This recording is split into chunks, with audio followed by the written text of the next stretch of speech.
গেছেন চলে সৃষ্টিগুলো রেখে, নানান স্বাদের সেলুলয়েড গল্প ছবি এঁকে।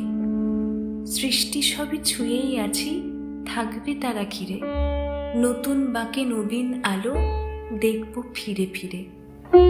যায় না ভোলা কোনোভাবেই যে কটা দিন বাঁচি, গল্পে গানে লেখায় রেখায় থাকবে কাছাকাছি। বিশ্ব এসে সালাম জানায় মানিক মহারাজা, ফেলুমিত্তির শঙ্কু তপেশ আজও আছেন তাজা। শুনবে যারা বন্ধু আছো দূরে কিংবা কাছে, জন্মদিনের শ্রদ্ধা সে তো বুকের মধ্যে আছে। আজ 2রা মে, রে দিবস, রে ডে। আজ আমাদের মতো অগণিত উপাসকদের পবিত্র দিন। আজ আমাদের ঈশ্বরের জন্মদিন। এনসাইক্লোপিডিয়ার কোনো পাতা উল্টানোর আগে বা তার বানানটাই ভালোভাবে শেখার আগে তিনি হাত ধরে কখনো নিয়ে গেছেন জাদুঘরে, কখনো বেড়াতে নিয়ে গেছেন কোনো দেশে, কখনো ভাসিয়ে নিয়ে গেছেন কোনো কল্পলোকে, অথবা কোনো রহস্যময় দুনিয়ার ঠিক মধ্যিখানে করেছেন রোমাঞ্চিত বিস্মিত প্রতিনিয়ত। তার সাহিত্য, তার সুর, তার চলচ্চিত্র, তার সৃষ্টি শিখিয়েছে যুক্তি, জাগিয়েছে চেতনা, জানিয়েছে তথ্য, ভাবিয়েছে আমাদের। আমরা গল্পের তরীর কয়েকজন সত্যজিৎ প্রেমী মিলে প্রতি বছর তার শ্রদ্ধার্ঘ্যে তারই গল্প অডিও স্টোরি হিসেবে প্রকাশ করি। বিগত কয়েক বছর যাবৎ উপস্থাপিত হয়েছে বাদুর বিভীষিকা, গগন চৌধুরী স্টুডিও, সেপ্টোপাসের খিদে, টেলিফোন, খবর এবং ভূত। মহান চলচ্চিত্রাভিনেতা উৎপল দত্ত 1991 সালে সত্যজিৎ রায়ের সর্বশেষ নির্মিত আগন্তুক ছবিতে মুখ্য চরিত্র হিসেবে মন্টুর দাদুর ভূমিকায় অভিনয় করেন, যা ছিল তারও সর্বশেষ অভিনীত চলচ্চিত্র।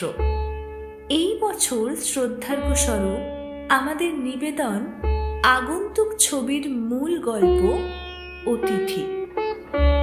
আমাদের সকল শ্রোতাদের কথা বিবেচনা করে গল্পটিকে অপরিবর্তিত রেখে গল্পের সঙ্গে সঙ্গতিপূর্ণভাবে ওনারই সৃষ্ট সুর আমরা প্রয়োজন মতো ব্যবহার করেছি। শেষের কবিতা থেকে কবির কথা ধার করে বলি, হে ঐশ্বর্যবান, তোমারে যা দিয়েছিল সে তোমারই দান, গ্রহণ করেছ যত, ঋণী তত করেছ আমায়। গল্প পাঠে থাকছে শুভদীপ সাহা, মন্টুর ভূমিকায় মাস্টার সমরিক সিনহা রয়, মন্টুর মা অর্চিতা ঘোষ সেনগুপ্ত ও বাবা অর্ণব ব্যানার্জি, মন্টুর দাদু তথা অতিথির ভূমিকায় সৌপর্ণ গাঙ্গুলি, মায়ের শেতল মামার ভূমিকায় শ্রীমন্ত ভদ্র এবং গল্পের সূত্রধর আমি শুভাঙ্গী সাহা। এআই জেনারেটেড চিত্র নির্মাণ, শব্দগ্রহণ, ধ্বনি পরিকল্পনা ও সমগ্র পরিচালনায় পৃথ্বীরাজ চৌধুরী, প্রচ্ছদ অলঙ্করণ, ভিডিও নির্মাণ ও এডিটিং সৌপর্ণ গাঙ্গুলি। আমরা অর্চিতা ম্যাডামকে এবং মাস্টার সমরিককে আমাদের মাঝে বিশেষভাবে স্বাগত জানাই। শুরু হচ্ছে অতিথি।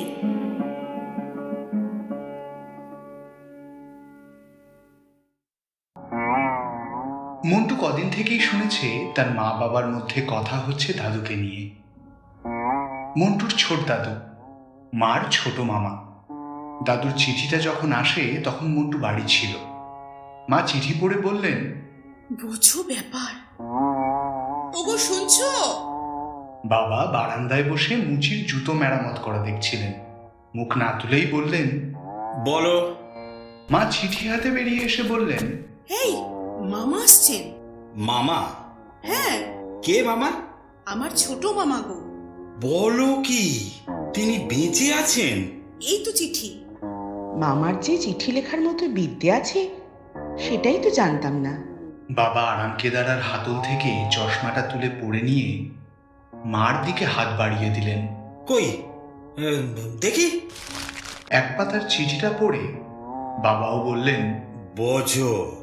মা ততক্ষণে মোড়ায় বসে পড়েছেন। একটা খটকা লেগেছে দুজনেরই, সেটা বেশ বুঝতে পারছে মন্টু। বাবাই প্রশ্নটা করলেন, আমাদের ঠিকানা পেলেন কোথায় বলো তো? আর ওর ভাগ্নির সঙ্গে যে সুরেশ বোস বলে একজনের বিয়ে হয়েছে, আর তারা যে এই মামুদপুরেই থাকে, সেটা জানলেন কি করে? মা একটুক্ষণ ভুরু কুঁচকে থেকে বললেন, শীতল মামা আছেন না, তার কাছেই জেনেছেন হয়তো। শীতল মামা?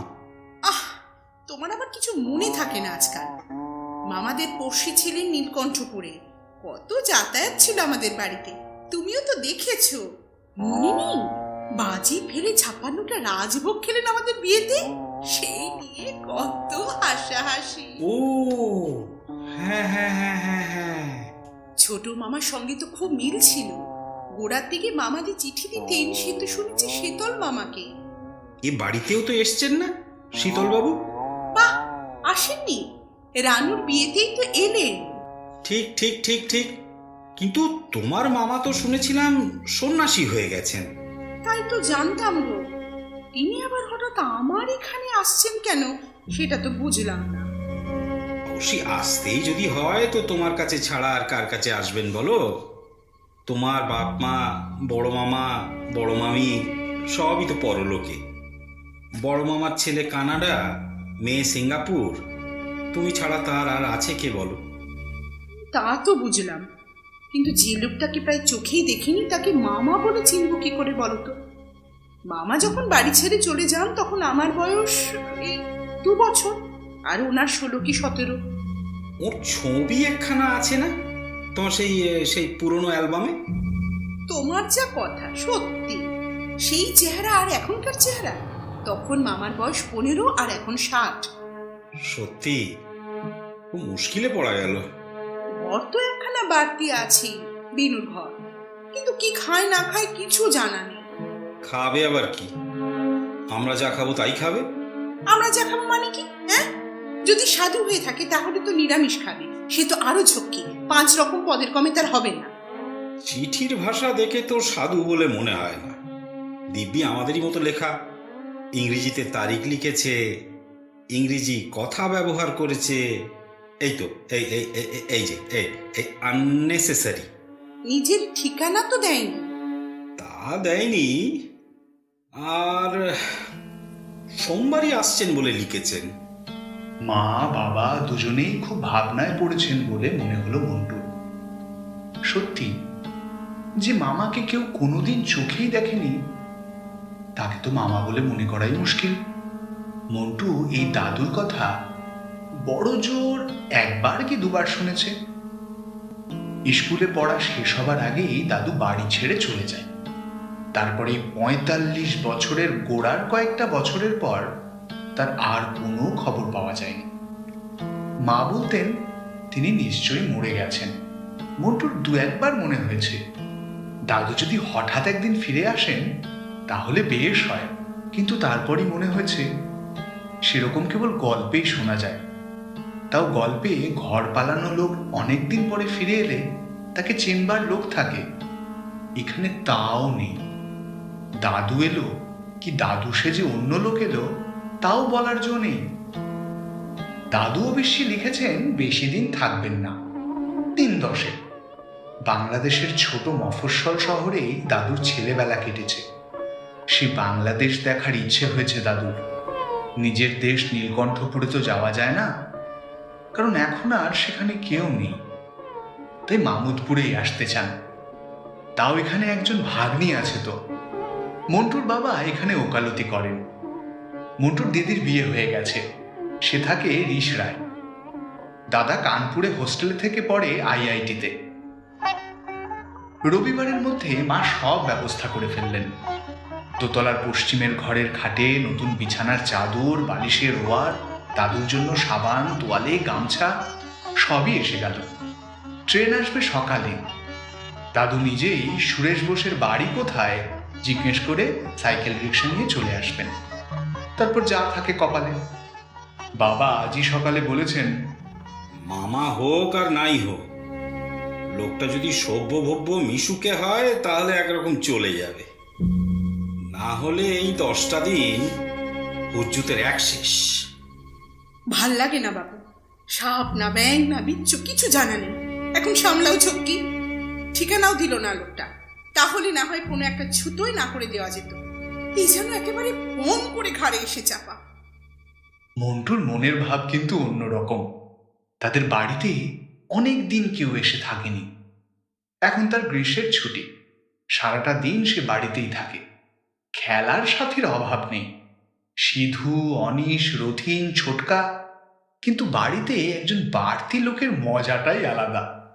সারাক্ষণ শুধু মা আর বাবাকে দেখতে কি ভালো লাগে, আর দাদু কি দাদু নয়, মজাটাও কি কম।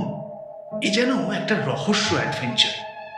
যদি দাদু না হয়, যদি কোনো বদমতলবে দুষ্টু লোক আসে, আর সেটা যদি মন্টু ধরে দিতে পারে, তাহলে দারুণ ব্যাপার হবে।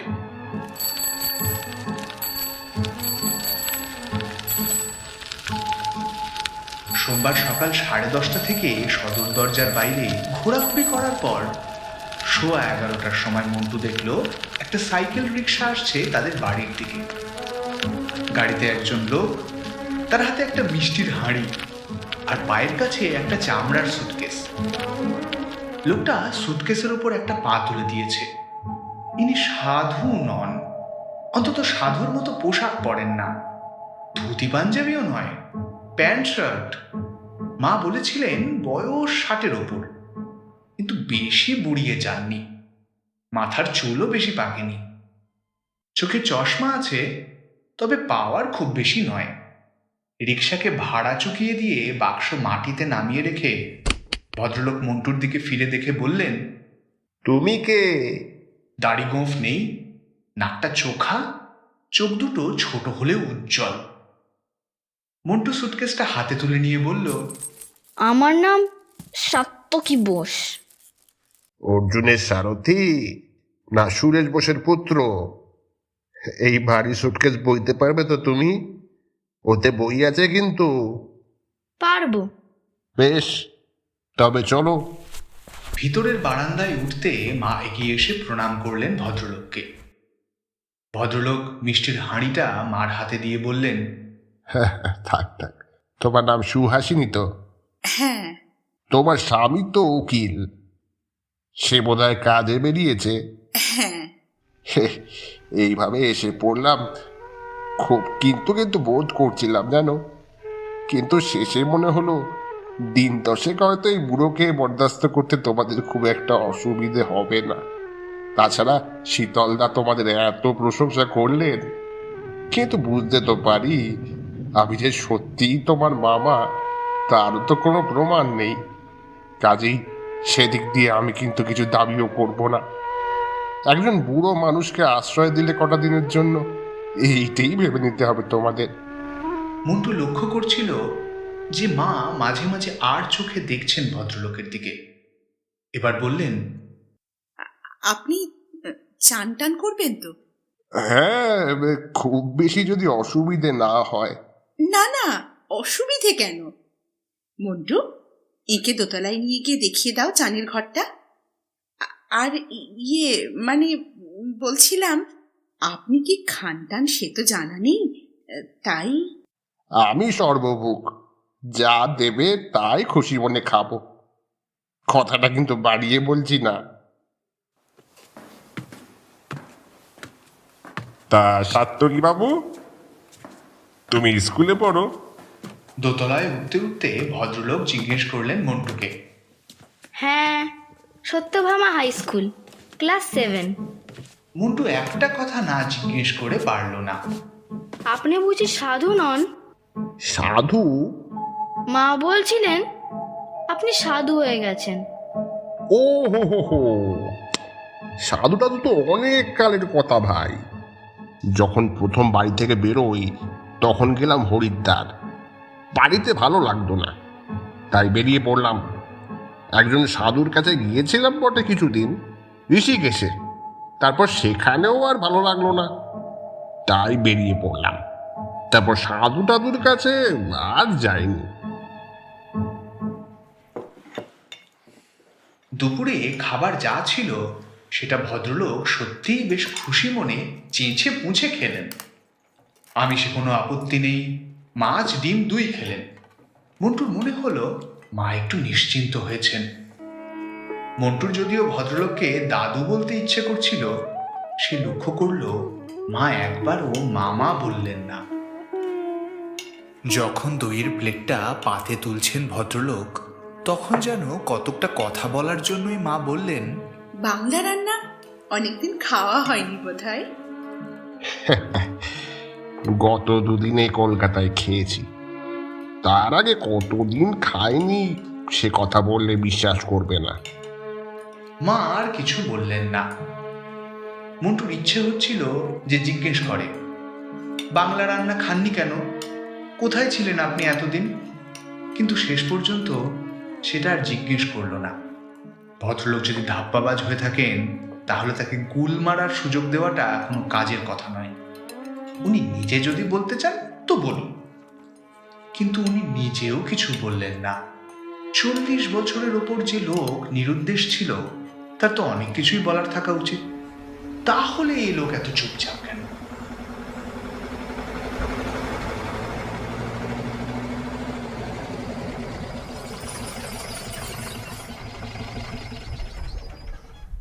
বাবার গাড়ির আওয়াজ যখন পেল মন্টু, তখন সে দোতলায়। সে দেখেছে ভদ্রলোক তখন হাতে একটা বই নিয়ে বিছানায় শুয়ে বিশ্রাম করছেন। তার আগে মন্টু আধ ঘন্টা কাটিয়েছে ভদ্রলোকের সঙ্গে। সে ঘরের বাইরে ঘুরঘুর করছে দেখে ভদ্রলোক নিজেই তাকে ডাকেন।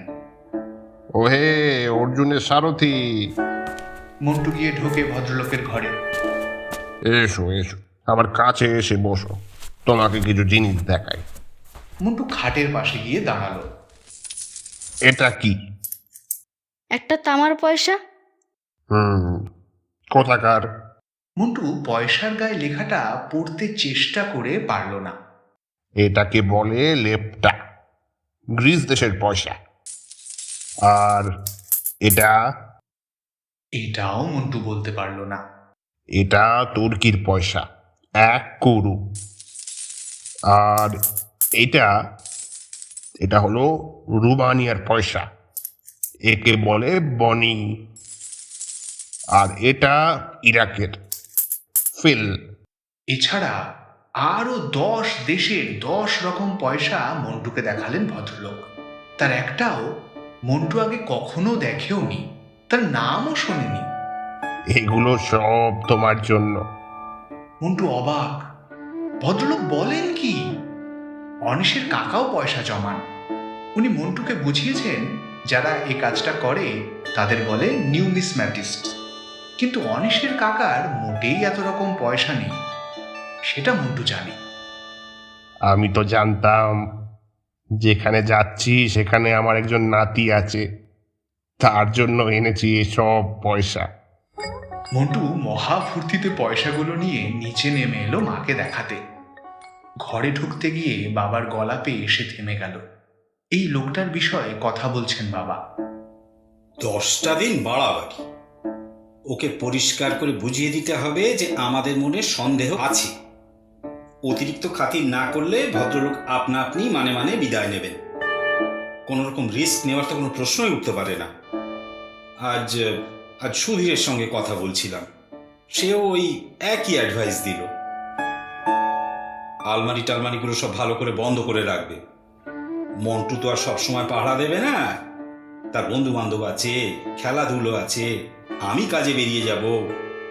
বাড়িতে তো ওই তুমি আর ওই ওই ওই ওই ওই আমাদের সদাশিব বেটা কাজ না থাকলেই পড়ে পড়ে ঘুমো। তুমিও যে দুপুরে ঘুমো না তাও তো নয়। একটা কথা তোমায় বলি। কি? জানো, এনার সঙ্গে কিন্তু মায়ের আদল আছে। তোমার তাই মনে হলো?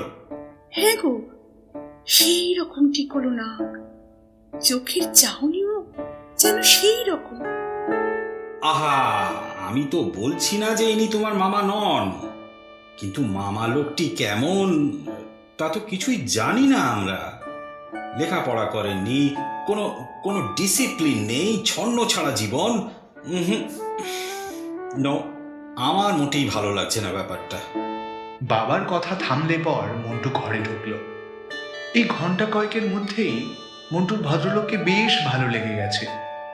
বাবার কথাগুলো সে পছন্দ করেনি। হয়তো পয়সাগুলো দেখলে বাবার মনটা ভদ্রলোকের প্রতি একটু নরম হবে। এই কয়েন উনি দিলেন? মন্টু মাথা নেড়ে হ্যাঁ বলল। উনি কি এসব জায়গায় গেছেন বলে বললেন নাকি? না, তা বলেননি। তাও ভালো। এই জিনিস কলকাতায় কিনতে পাওয়া যায়, চৌরঙ্গিতে দোকান আছে।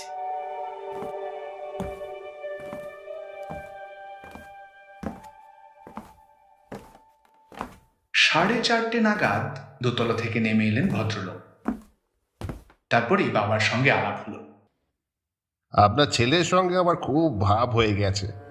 হ্যাঁ, ও তাই বলছিল। মায়ের মতো বাবাও ঘন ঘন দৃষ্টি দিচ্ছেন ভদ্রলোকের দিকে।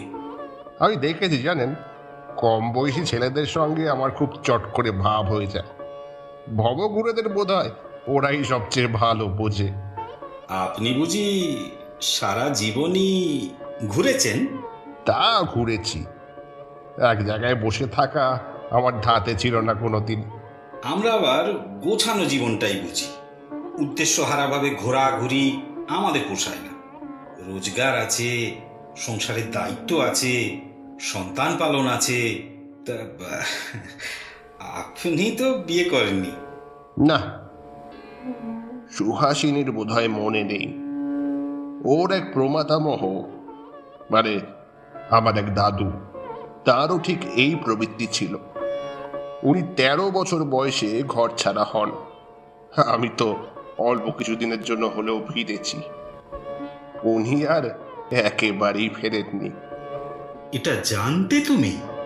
জানলেও এখন আর মনে নেই।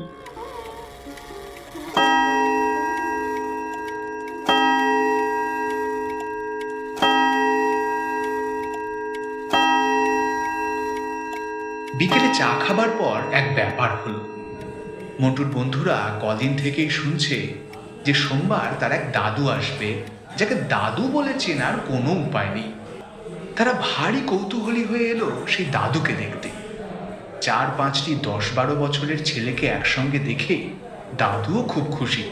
সবাইকে নিয়ে তিনি বেরিয়ে পড়লেন। লাঠি হাতে মিত্তিরদের বাড়ি পেরিয়ে মাঠটার একধারে কদম গাছটার তলায় বসে দাদু বললেন, দুয়ারে কাদের বলে জানো? হ্যাঁ, সকলেই মাথা নেড়ে না বলল। সাহারা মরুভূমি জানো তো? সেই সাহারায় তুয়ারেক বলে একরকম যাযাবর জাতি বাস করে। দরকার হলে তারা দস্যু বৃত্তি করে। সেই তুয়ারেকের কবলে পড়ে একজন লোক কিভাবে রক্ষা পেয়েছিল সেই গল্প বলি তোমাদের। দাদুর গল্প ছেলের দল মন্ত্রমুগ্ধের মতো শুনলে। মন্টু পরে মাকে বলেছিল, জানো মা, দাদু এমন গল্প বলল, ঠিক মনে হলো যেন সব কিছু চোখের সামনে দেখছি। গল্পের বই পড়ার বাতিক আছে বুঝি ভদ্রলোকের? কোনো এক ইংরেজি পত্রিকায় এই ধরনের একটা গল্প পড়েছি বলে মনে হচ্ছে। দাদুর সুটকেসে বই আছে জানি, তবে গল্পের বই কিনা জানি না। 3 দিন 3 রাত চলে এইভাবে। বাড়ির কোনো কিছু চুরি হলো না। ভদ্রলোক কোনো উৎপাত করলেন না। যা দেওয়া হলো তাই তৃপ্তি করে খেলেন। কোনো বাড়তি আবদার করলেন না, কোনো বিষয়ে অভিযোগ করলেন না। একদিনে বাবার বেশ কয়েকজন উকিল বন্ধু এসেছে মন্টুদের বাড়িতে। এমনিতে বেশি আশেপাশে না। মন্টু জানে তারা এই দাদু কি দাদু নয়, বুড়োকেই দেখতে এসেছে। মা বাবাকে দেখে মনে হয় তারা মোটামুটি বুড়োকে মেনেই নিয়েছেন। বাবাকে তো একদিন বলতেই শুনেছে মন্টু, লোকটা সাদাসিধে, এটা বলতেই হবে। বেশি গায়ে পড়ার চেয়ে এই ভালো। তবে এরকম মানুষের বেঁচে থেকে কি লাভ জানি না। আসলে বাড়ি ছেড়ে পালানোর মানে বোঝো তো, দায়িত্ব এড়ানো। এরা পরাশ্রয়ী জীব। সারা জীবনটাই হয়তো এর ওর ঘাড়ে ভর করে কাটিয়ে দিয়েছে। মন্টু একবার ছোট দাদু বলে ডেকে ফেলেছিল ভদ্রলোককে। তাতে তিনি শুধু মৃদু হেসে তার দিকে চেয়েছিলেন, কিছু বলেননি। মা কিন্তু মামা বলে ডাকেননি একবারও। মন্টু সে কথা বলাতে মা বলেছেন, তাতে ভদ্রলোক খুব একটা দুঃখ পাচ্ছেন বলে তো মনে হয় না। আর মামা যে ডাকবো, তারপর যদি বেরোই মামা নন, তাহলে কি অপ্রস্তুতের ব্যাপার বলো তো। 4 দিনের দিন ভদ্রলোক বললেন, আজ একটু বেরোবো। নীলকণ্ঠপুর বাস যায় না? হ্যাঁ, তা যায়, বাজার থেকে 1 ঘন্টা অন্তর অন্তর বাস ছাড়ে। তাহলে ভাবছি জন্মস্থানটা একবার দেখে আসবো। ফিরতে অবশ্যই বিকেল হয়ে যাবে। খেয়ে যাবেন তো? না, সকাল সকাল বেরিয়ে পড়াই ভালো। ওখানেই হোটেলে কোথাও খেয়ে নেব, তুমি চিন্তা করো না। 9টার মধ্যেই ভদ্রলোক বেরিয়ে পড়লেন। দুপুরে মন্টু আর লোভ সামলাতে পারল না। ভদ্রলোকের ঘর খালি, ওর সুটকেসটায় কি বই আছে সেটা দেখার শখ অনেক দিন থেকেই। বাবা নেই, মা একতলায় বিশ্রাম করছেন। মন্টু গিয়ে ঢুকলো ভদ্রলোকের ঘরে। সুটকেসে তালা নেই। চুরির ভয়টা নেই ভদ্রলোকের, সেটা বোঝাই যাচ্ছে। মন্টু সুটকেসের ডালাটা খুলল, কিন্তু কোথায় বই? বই তো নেই। খাতা, খান্ত্রিশেক নানা রকমের খাতা, তার মধ্যে 10-12টা বাঁধিয়ে নেওয়া হয়েছে। একটা খাতা খুলল মন্টু। পরিষ্কার ঝকঝকে বাংলা হাতের লেখা, পড়তে কোনো অসুবিধা নেই। মন্টু খাটের উপর উঠল খাতাটা নিয়ে, আর পর মুহূর্তেই নেমে আসতে হলো। তার অজান্তে মা উপরে উঠে এসেছেন। ও ঘরে কি হচ্ছে মন্টু? ওনার জিনিসপত্র ঘাঁটাঘাঁটি করছো বুঝি? মন্টু সুবোধ বালকের মতো খাট থেকে নেমে এসে সুটকেসে খাতাটা রেখে দিয়ে ঘর থেকে বেরিয়ে এলো। যাও, নিজের ঘরে যাও। পরের জিনিস ঘাঁটতে নেই বাবা, নিজের বই পড়ো গিয়ে, যাও। 6টার একটু পরেই ফিরে এলেন ভদ্রলোক। রাত্রিরে খাবার সময় মন্টুর মা বাবাকে বেশ খানিকটা অবাক করে দিয়ে ভদ্রলোক বললেন, আমি কালই ফিরে যাচ্ছি। তোমাদের আতিথেয়তার তুলনা নেই, কিন্তু আমার পক্ষে এক জায়গায় বেশি দিন থাকা আমার পোষায় না। বাবা মা যে খবরটা শুনে অখুশি নন এটা মন্টু জানে, যদিও তার নিজের মনটা খারাপ হয়ে গেছে। বাবা বললেন, আপনি কি কলকাতায় যাবেন এখান থেকে? হ্যাঁ, তবে সেও বেশি দিনের জন্য নয়। সেখান থেকে অন্য কোথাও পাড়ি দেবো আবার। কারোর গলগ্রহ হয়ে থেকে অভ্যেস নেই। আমি সেই বাড়ি ছাড়ার পর থেকেই স্বাধীন। গলগ্রহ বলছেন কেন? আমাদের তো কোনো অসুবিধে হচ্ছিল না। খানিকটা যে হচ্ছিল সেটা মন্টু জানে, কারণ সে এর মধ্যে একদিন বাবাকে বলতে শুনেছে যে এই মাগ্গির বাজারে একজন বাড়তি লোকের পিছনে খরচ অনেক।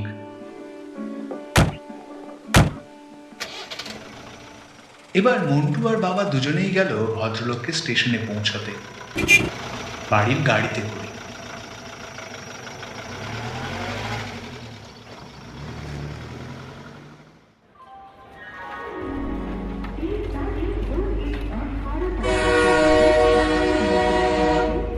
মন্টু জানে যে ট্রেন যখন ছাড়লো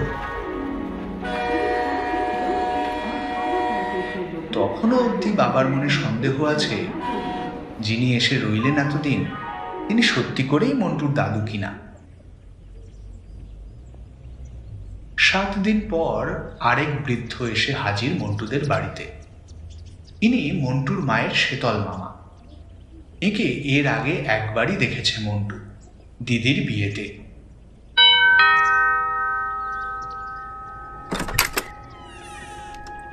সে কি শীতল মামা, হঠাৎ কি মনে করে?